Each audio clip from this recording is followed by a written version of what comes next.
Hello.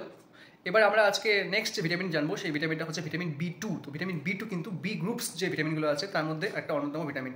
B two যেটা আছে, B টুর chemical নাম হচ্ছে আমাদের রাইবোফ্ল্যাভিন। তো ভিটামিন বি টু যেই খাবার থেকে আমরা পাবো সেটা হচ্ছে অ্যাপেল, অ্যালমন্ড যেটাকে বলা হয় কাঠবাদাম, তারপরে এগ, তারপরে মিল্ক আর গ্রেপস মানে আঙুর থেকে। এবার ভিটামিন বি টু আমাদের বডিতে যে স্কিন, আমাদের যে স্কিন ত্বক আর এছাড়া যে চোখ আইয়ের যে পারফর্ম বা কাজ ওটাকে ভালো করে মেনটেন করে।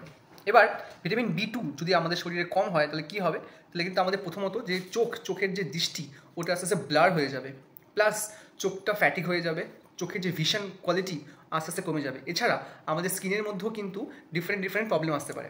এছাড়া মাইগ্রেনের সমস্যা হতে পারে, থ্রোট যে এই জায়গাটা এখানে কিন্তু আমাদের প্রবলেম হতে পারে। সো ভিটামিন বি টু আমাদের ডায়েটের মধ্যে আমাদের অবশ্যই রাখতে হবে, কারণ বি টু যদি কোনো কারণে আমাদের ডায়েটের মধ্যে না থাকে তাহলে কিন্তু আমাদের বডির স্কিন আর চোখের অনেক প্রবলেম হতে পারে। Thank you.